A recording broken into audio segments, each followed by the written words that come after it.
welcome. Past Life Podcast. Yeah. Reality Cults TV. I'm here with Noah. Hi. Hi. Good to have you here. Uh-huh. Good to have you here. Yeah, I'm here in her house. We know each other from Prison Escape since a few years and connected deeply. And a few weeks ago, or months even. I think months. Yeah, I think so too. Yeah. I did a past life reading and we found out about some stuff. And now we're doing this. Yeah. To talk about it. Very excited. Yeah. Can you tell me a little bit what your experience was? It was an experience of mainly a lot of recognition. So I recognized a few patterns from my past life. But also, the smallest things like some facial features or the ways how my past life me smiled or something like that. And like I said, just themes that I recognized from back then. Mm-hmm. Can you tell me what is the most significant theme that you're kind of like echoing right now? A main theme throughout this life and the past life was depression. So she suffered from depression and in this life I've also suffered from chronic depression since I was 13 years old. So yeah, that was the main thing that I thought, oh, yep, I recognize that. Looping. Yeah, and we've gone through your astrology chart during the reading, and a big thing that came up with your North Node in Leo, third house, is that in this lifetime you have to just step on the stage and be this kind of role model. And I guess, in your past life, things happened that kind of like cut you off in your expression. You were an actress. Yeah. And quite successful also in France, I guess. Yeah, I started in America and then I later moved to France. Mm-hmm. Can you tell me a little bit about what happened, or? Not exactly, but in America she became a bit not actually schizophrenic, but a bit paranoid because also the government was following her and she didn't feel safe anymore in her own country. So then she went to France and there she continued her career as an actress. Mm-hmm. Yeah, I think that's what we also figured. Like we have this, a natural connection since we met at Prison Escape. Mm. We're both acting. We were both acting there. Yeah. And now we figured out, okay, you have kind of a similar end of your life story. Being followed by, the government or they're trying to put you down. I've had the same. Yeah. But yeah, you were kind of an activist, I guess. Yes, she was an activist. She stood up for the rights of black people, etc. So she was a really active person in activism. Activist. Activism. Yeah, and then, the thing that happened there, like you got completely shut down in your career and you were kind of like you wanted to hide and you were scared and paranoid, and that made you in this life kind of like you have this kind of like karmic pain or wound in stepping in your on the stage, because what if they catch me again, or what if whatever. It's like a bit an imposter syndrome kind of feeling, but at the same time the feeling that I know I'm good and that I can do it. Right. But when she said something that's holding me back to really be there and step out there. Right. Because you have the South Node in Aquarius, so you were helping the community of black people. Yeah. You're an activist, and that was great, but it also put you down in a way. And in this lifetime, yeah, you're supposed to also step on the stage more. But there's also needing to communicate through to the audience a lot. Yeah. And let's see what your. There was also this theme of this Chiron wound on in Sagittarius 6th house. So I guess maybe it could even be related to, like fitting in the system somehow, because Virgo 6th house is very about structure and earthly and being organized, and Sagittarius is of course more philosophical, and like it's about traveling also, and having faith maybe. Is that something that you recognize? Well, the fitting in patterns is still, I guess, a theme for me. Has been a theme since I started high school. So that's also around the time my depression started in this life then. Because I have FND, functional neurological disorder, in which when my brain is it's in overdrive, my body shuts down, so then I can't walk anymore. And I have a tics disorder when my body, when I have too much stress, it's sometimes in my head, in my arms, they make involuntary movements, and that was a big struggle in high school, because I knew I did the highest education level in the Dutch high school system, so gymnasium, VWO. And I knew I had the brain capacity to do it, but it was just all too much in the way the system was formed. So from that point on, it started with I don't fit in, but I know I can do it, but the system is trying to put me down, and is trying to get me to a lower education level so that I could fit in. And then later I got a, I don't know what's the word in English, bijstandsuitkering. Welfare help from the city. And there was also they just don't trust you, and they initially think you're just a lazy person who wants their money and who has no reason to get it, so they always look at you negatively in that system. And now luckily thanks to prison escape, I could get out of that welfare system, so I could be my own person again. It felt like that because the city wanted to know everything about you. I couldn't, if I wanted to have a job, every penny I earned from that job I had to give back to the city, right? Because they gave me money, so everything I earned I had to give to them. And they wanted to know everywhere I was. If I was on vacation for 2 days, even I had to tell them. They wanted to know everything, your medical records, just everything.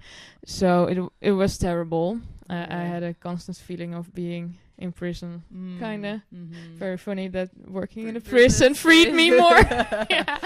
That working in a prison had freed me from that system. So that's always been a struggle as well, like fitting into the system that's here. Oh yeah, I recognize that 100%. I like literally almost the same story. Also, like I highest education level in high school, but for me it was a bit different. I was just like zoning out basically, and I was just like didn't understand why the fuck I should be there. Why? But I have my Chiron is in Gemini, and so my wound is a lot on my intellect. So I, from a young age on, I had like a block on learning. Like I was intelligent, but it was just hard for me to focus or pay attention. Or for me, school was like I dropped down levels really fast. Yeah. And I've been in and out of welfare systems for years. And Yeah. also prison escape helped me to get out. Nice. Nice. Prison freed us. Yeah. Doing time. Doing time. I just, because you also have the T-square. Let's see, where is it? This one? Oh, yeah.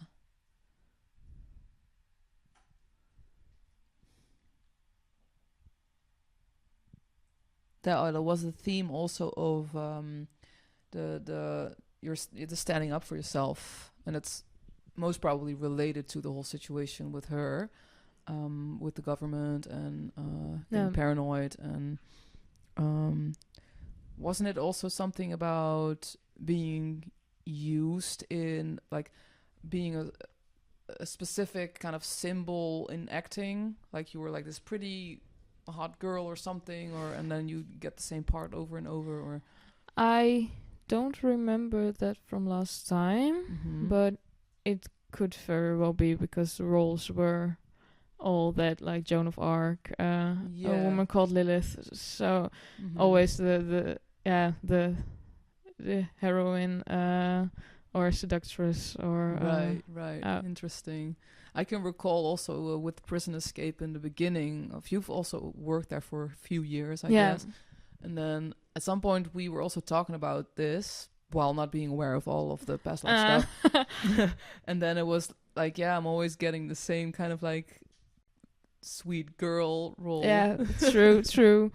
That's that's true. But now you have something. Your new what was the new job? It's a child theater show. It's a theater show for children with a YouTube vlog series and street promotions, and it has some acrobatics in it, and I play the boss of the circus. What, the crazy one? The crazy one, yes. She is a bit I don't know how to say it, borderline OCD. Right, okay. Can snap from the smallest thing that's not going to her every wishes. Right. So I'm very excited to finally play the villain, and how much you can play a villain in a children's thing. But I mean, yeah, they should be afraid of me. Yeah, very afraid. Because your part of fortune is in Taurus and 11th house, and I guess also your south node is also in Aquarius, which is 11th house. That's very humanitarian, community giving. So that's also where that where your fortune lies, in a sense. So being there for the community, while stepping in this kind of role model role. And Taurus is very much about slowly working towards something, and just like very steadily, step by step, day by day. Yeah. Is that something that you recognize? Yeah, I do that. I my life and career, as far as you can call it a career, in my head it's still like I'm doing things, and not really a career, but I do things that I like. And that's great. So that's, but it can also be a bit too much because I like it too much, but that's an whole other story. But it's really day by day, and looking at how I feel at the moment about the things that I do. So sometimes, you just know you have a gut feeling that something doesn't work anymore, and then sometimes it takes a bit to listen to that gut feeling, right? Because I'm great at recognizing my feelings and then not doing anything with it. Right. But I try, and it's becoming better. It's important. So that day by day, and steadily just moving forward, and hopefully reaching an old age this life. Yes. Would be very nice. Yes, and community, mental health is a very important issue in my life, and I've tried to. I've also given lectures. Well, one lecture, but still at the university here about my condition, the FND. Wow. So I can do, and I've one time started a project for FND because it's not very known. Even doctors don't know very much about it. To do something for that community. Wow. And it happens to be that kids show that I do now is also for mental health awareness. Oh. So Get shivers. Yeah. so the character that I play, that woman with, I don't know, but the border, there's very much wrong with it, and right now certain mental health issues are a bit hip. They're trendy. Okay. At the moment, amongst young teenagers. So the first classes of it's by TikTok and all that stuff. So they say, oh, that's so borderline, or that's so I have OCD. It's very cool. Common, not really cool, but it's a few disorders that are picked out, and someone gets a label very easily by those kids, or they label themselves, and this is to bring awareness to what those disorders can actually look like. Well, it's a bit over dramatic, of course, but for example, in the Vlogs series, there will be a voiceover, which when my character gets an outburst of rage, for example, the voiceover will tell what has led up to that moment of me snapping into that rage, and why I do what I do, and that has to do with that mental disorder that my character has. Oh, cool. So I'm very curious to see what it's gonna be, because it's really at the beginning stage still. Yeah. You're gonna rehearse soon, or? Yeah, we are now all rehearsing the acrobatics, because it's quite important to know the acrobatic tricks you have to do before you actually go and perform them. Right. Yeah. So and hopefully we'll get the script this Monday. Okay. So I'm very curious. And it's a big part, isn't it? Yeah, it's my character will mainly be seen in the vlog series, but I'm also helping the person who set this all up. He's also an actor in this, and he also came up with all the acrobatic tricks, and he is also the founder of the whole sterrencircus concept. And I'm also his not really personal trainer, but he has to do a lot of lifts, and he needs to use a lot of his strength during the shows. So I will be the person who can manage him and see if he has 2 shows on a day, he has to do 18 lifts per show. Wow. With 1 or 2 persons at the same time. Oh shit. So he uses a lot of strength, so I'll also be the one to monitor him and see how it's going. So my part, because I'm the boss of the circus, I can be there at any time, because I always have an excuse to be at the shows or anywhere if I'm also as person Noah needed for him to monitor him, or to give him some confidence, or to boost him, or to stop him from being too over enthusiastic. Right. Yeah. Well, it sounds like a cool project. Yeah, it's a really cool project, and I'm very excited to know what it's going to be. Yeah. And before I came here, you also had another look at the person you were in your past life. Yeah. Was there something that would strike you again, or something specific, or? Well, I found a photo that I had not seen before, and I don't know, the way she smiled in that picture, it was a smile I still have sometimes myself with. I've done a few photo shoots in my life. So it's a bit of a smile, like look at how confident I am, but not really confident. Like it's really specific. I want to see. Can you find it? Yeah, my phone is on the ground there. It's this picture. And you see the corner of her mouth is like trying to smile because she's a bit uncomfortable, but but also it's a profession, so yeah, it's a really cool picture. Yeah, I it struck me. Can you send me this and I can put it in the screen? I'll send you it. That's cool. I'll immediately do that because otherwise I'll forget. Yeah. I'll send you the link. Oh, great, thanks. And anything else, like some things that happened that you forgot about, or because also you mentioned just before we started, like that sometimes something like pops up. Because you're not very focused on. Like for me, like I'm always like super focused on. Oh yeah, this is from gym or blah blah blah blah. But I can imagine other people not being so focused. But you have the popping up stuff going on. Yeah,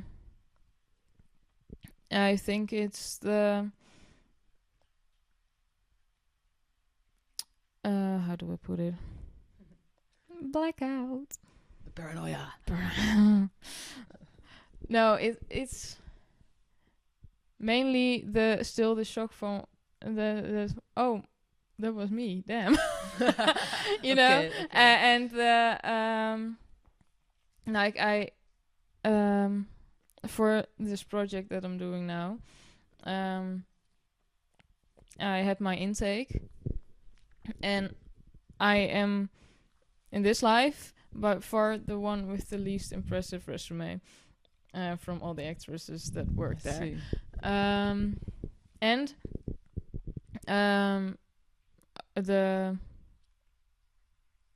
our boss, he mentioned that, and I was also the only one that when we met in real life for the first time, I was the only one who had to kind of do an extra audition round with an to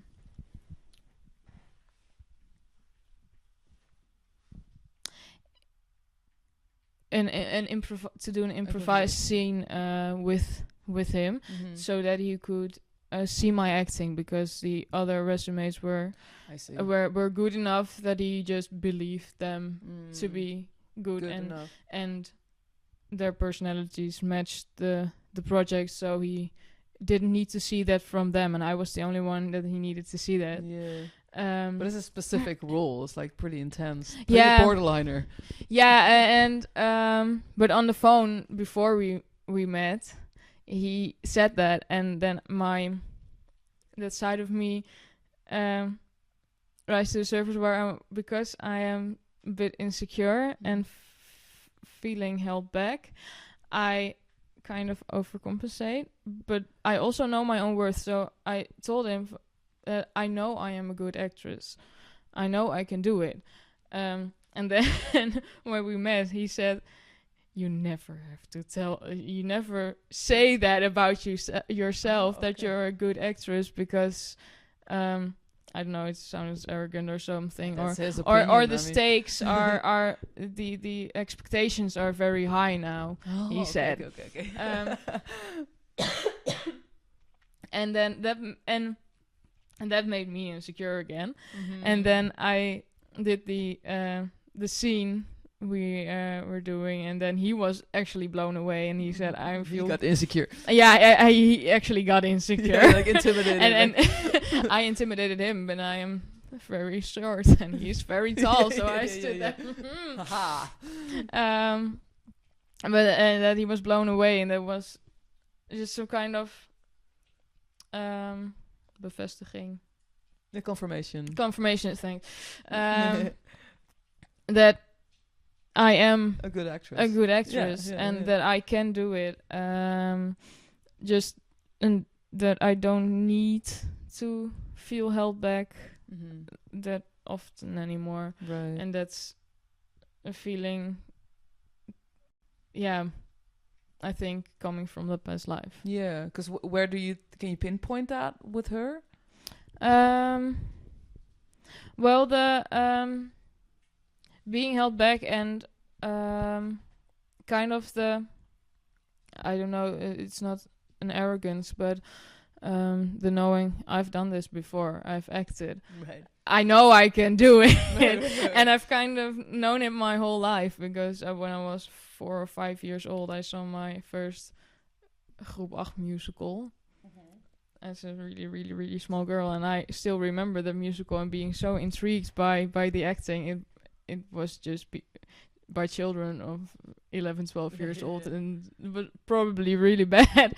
But I was just sitting there like, whoa, that's what I want to do. Right. And since then, I've always known that there was something I am able to do, I can do, and now it clicks because I have done it before. Yeah, and now it's also easier to fuel your my power, my drive to go for it. Yeah, that's great. Yeah. So in that sense, the knowing about your past life really helps you to like become more confident about. It can also be a bit frustrating at times because she was a film actress, quite successful. Yeah. And I am not.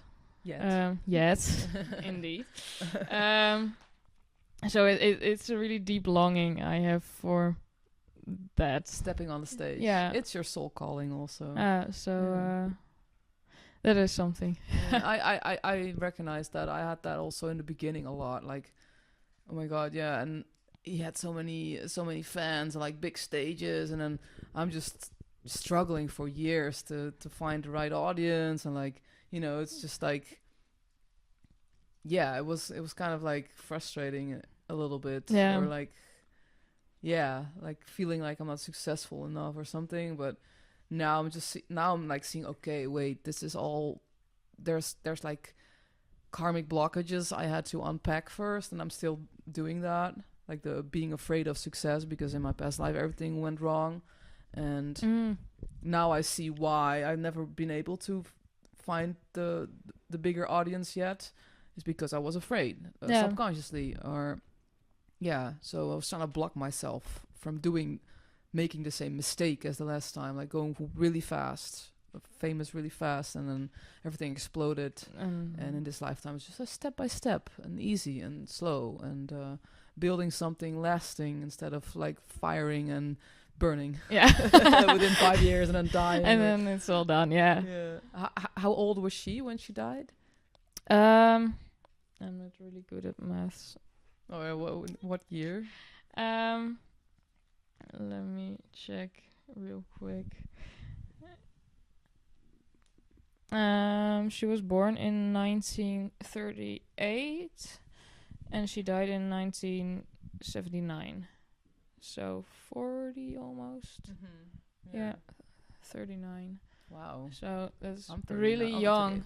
It's very young. Yeah, and it's still a bit of a question. The original cause of death is suicide, because she was found in a car far away from home, and they think she had an overdose of her medication because of her mental health issues. She took a lot of medication.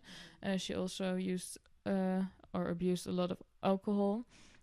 So they think she took an overdose with on top of that a lot of alcohol.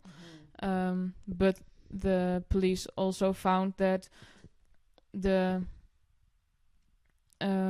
amount of alcohol found in her blood was so high that she couldn't have driven that far away from the place she was originally in that state with that much alcohol. And there was no empty bottles or something? Or? I don't recall that exactly, but so there's still a bit of a question. Did she actually commit suicide, or was there something else? Which also wouldn't be the weirdest thing to have happened because of her past with the government and all that. some people wanted her gone. Yeah. Yeah. And do you think the drugs and the alcohol was kind of that was like calming the nerves? Yeah, I think so. It was a way for her to cope with everything she'd gone through. The dog wants attention. Hello. oh, she's been in the podcast before. Oh, so. cool. Big star, huh? Hi. You already know how it goes, right? Yeah, because I'm thinking like maybe that's, I don't know, your the tweaks you have, and maybe that's stemming from that, like subconsciously you still have the nervous, and that kind of like manifested. Yeah, and I am really not very good with stressful situations, and the tics and the loss of the strength in my legs, that has been a really it has been a coping mechanism, even though it's involuntarily, but sometimes I could feel it coming, and then I kind of sometimes longed for that, because then I could press the brakes in my life and I could actually take some rest, because then I couldn't go to school, or I just couldn't do some things, so I had to take a break from everyday life. So that became, well, I didn't want it, but it's like a toxic relationship, kind of. Like, it's not good for you, and I didn't want it because it made me different, and it blocked some things in my life and some goals I had, and it caused me not having a normal high school time. Yeah. But it also, when I had that much stress, caused in a way sometimes to breathe, because then my body stopped and said, now you have to take a break.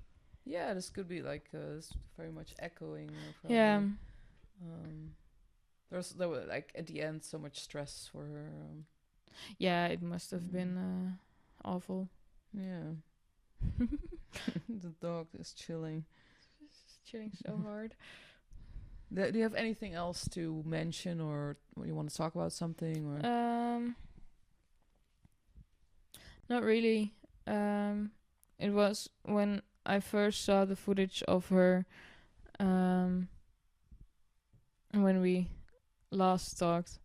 The way she, because there's of course video footage of her, and it's really funny to see her kind of walk and talk, and the way she walks is just it really, I recognize so much about during the reading, right? About about the way she walked. I just recognize it, and I still have some traits of that walk in my walk right now. Interesting. That's funny. And it's also kind of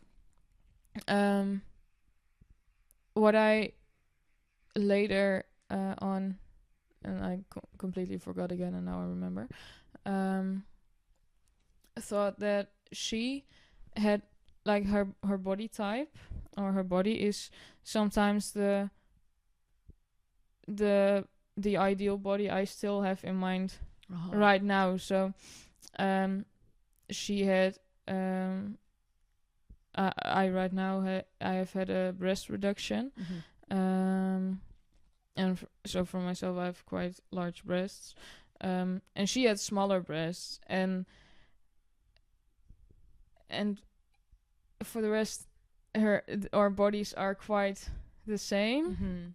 Like, she wasn't very tall, and she was just a petite girl, and I'm also not very tall, and I'm a bit more muscular, but quite the same, but my breasts are significantly larger, and I've always had a feeling of dread around my own breasts, because they just don't feel right. Yeah. Interesting. Yeah. So but also medically it was just out of proportion. It was too heavy. So I had that reduction, and now they've already grown 2 sizes again. So maybe Oh, okay. I don't like that. So now that feeling is starting to come up again. Did they grow back?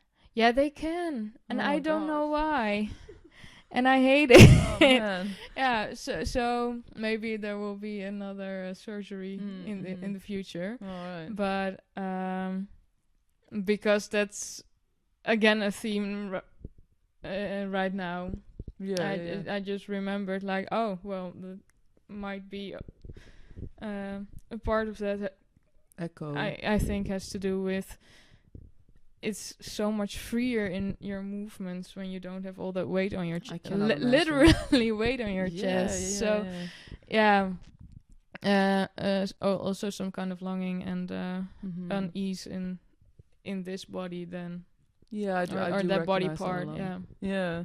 Yeah. For me, it's also like, I mean, I'm not like considering or ever did to transition or something like, but I've always been a little bit like uncomfortable as a female body. No. I've learned to embrace it, and I have moments where I'm really doing that, and I guess that's why I'm tweaking my hormones now with like supplements, because it's always off balance and it goes there and then there and then there. And now I'm also feeling that the supplements helping me to feel more feminine, I guess. But yeah, I've always been like a tomboy kind of. And even at Prison Escape, I'm mostly just playing man roles. Aziz. Yeah, so I guess that's also kind of like my soul is used to being a man for 20 lifetimes at least. So it's like, okay, what's going on? Why am I now female? Yeah. And then, I mean, I hardly have any breasts, and I've always been very happy with that because it's just would have been so weird. But yeah, I think that's a thing for sure. Could be kind of the like same. The dysmorphia or whatever could be something like stemming from your past life. Yeah. Maybe that's a nice way to wrap it up. Yes. Yeah.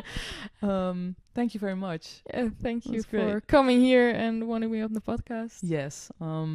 Was very great, and lovely to see you again. Lovely to see you too. All